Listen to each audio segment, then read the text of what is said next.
everyone. Welcome to a very special live edition on the fly of Merritt in the Morning.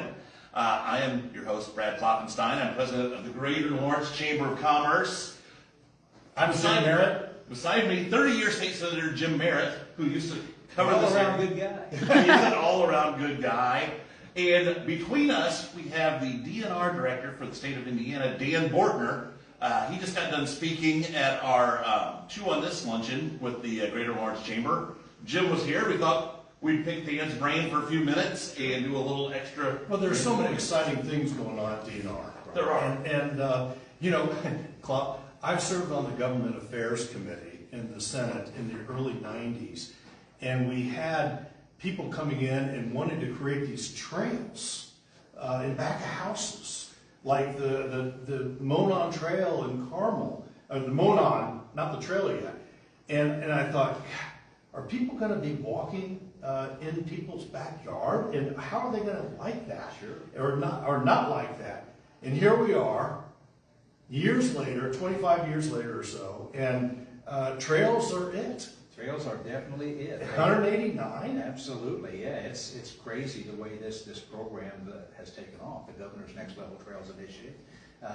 You know, having that kind of influx of capital into building these things. The public has embraced them, and you're creating connections between communities. Mm-hmm. Obviously, in the parks business, a lot of these are being created to get, just like here in Lawrence, mm-hmm. to get to the park. And you know, there's not a downside to these things. Not at all. You know, the ability to increase the quality of life in any community is enhanced by what this program does. And as I said, the governor's vision of being able to put all this together and to properly fund it. I mean, we just acquired what will be the longest contiguous trail in the state of Indiana, the Monon South. People will literally be able to get from downtown Louisville to the northern parts of what we do here on a single trail. And this trail is going to go through communities like Pekin and Bortner and Saltillo and places like that need this economic development, and they're about to get hit with it. Now, is this going to go through your community? It'll come close. It'll terminate on the southern end of Lawrence County. There is a trail in Lawrence County, the Milwaukee Trail, that's a 28-mile trail, and there's a 7-mile gap between the two. So I'm not saying it. Yeah, well, the people say that. In addition to Dan Bortner being the head of the DNR, he is also on the Bedford City Council. So he does double duty. Yes, and I've got roots in Salem and Clark County, and they'll all be able to enjoy it. Absolutely. With the people of Carmel and Westfield and Indianapolis have really glued onto the Monon Trail. I mean, that is quite an amenity. Yeah. That people are building next to it.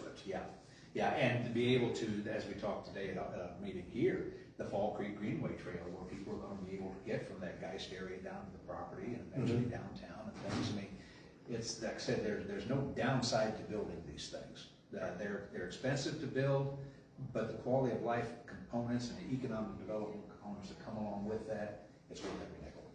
Other than the Dune State Park that you manage, Indiana does not have beaches. So effectively, these trails become lakefront property. And it's funny, you mentioned the Monon Trail. I remember when they first started building that, people along the trail said, oh my gosh, I'm really upset. I don't want these people in my backyard. And suddenly, those properties are the most valuable properties in Indianapolis. Mm-hmm. If you have access to a trail in your community, it increases your property value, and we can show you that 100 times over. Klopp, let's talk Lily and Dowling.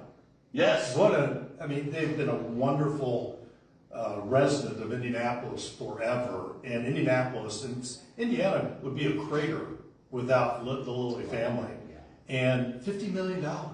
$50 million for Indiana State Parks, and being able to go in. I mean, our system turned 100 years old in 2016, so we're now, by my simple sort of Indiana math, well over 100 years.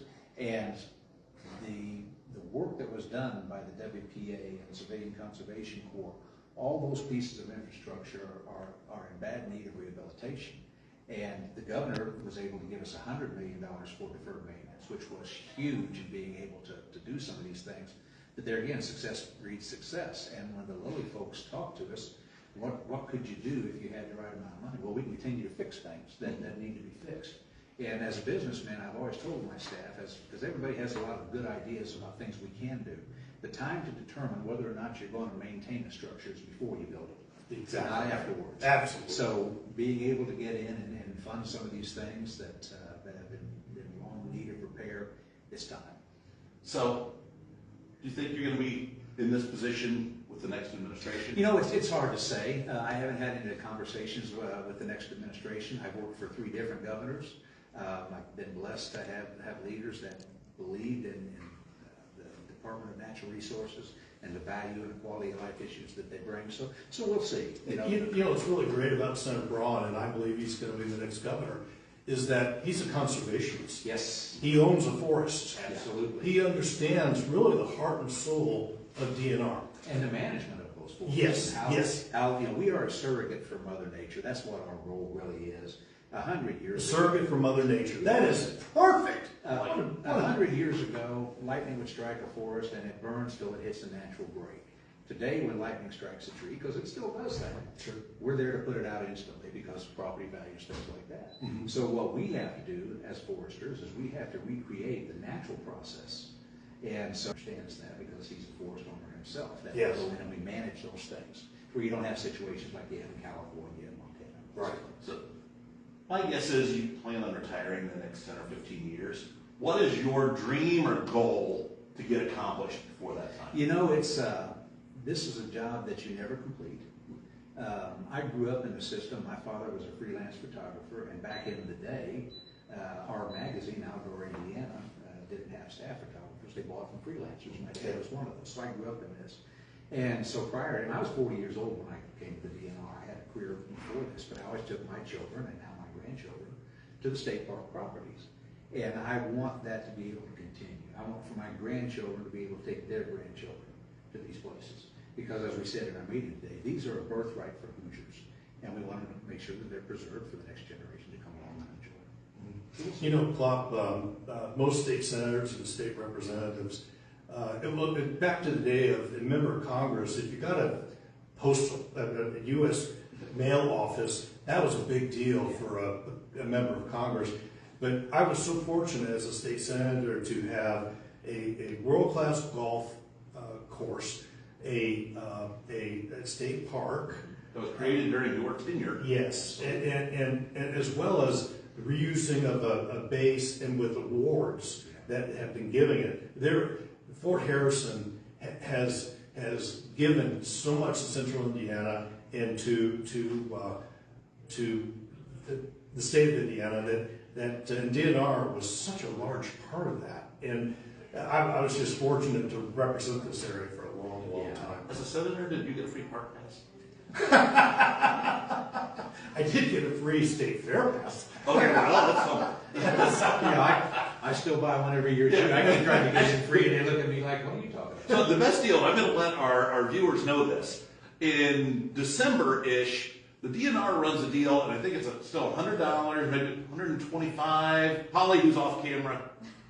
I think it's 103. Okay, $103. It gets you a state park pass, and then a subscription to the Outdoor Indiana magazine, which is really cool. That comes monthly, bi-monthly.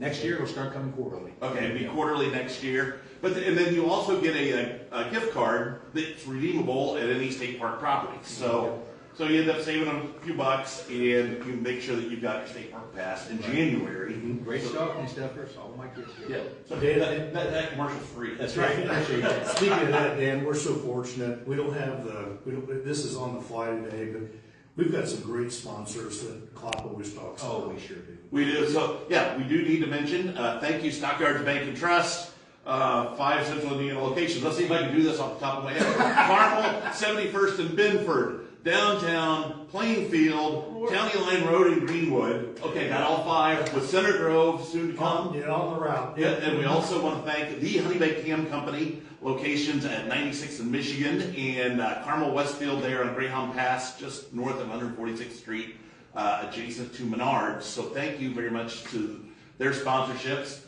Dan, thank you very much for taking a little extra time to sit down with us. pleasure. Always good talking to you, gentlemen. Good to see you. All right, thanks. We'll see you all again soon. So, and Governor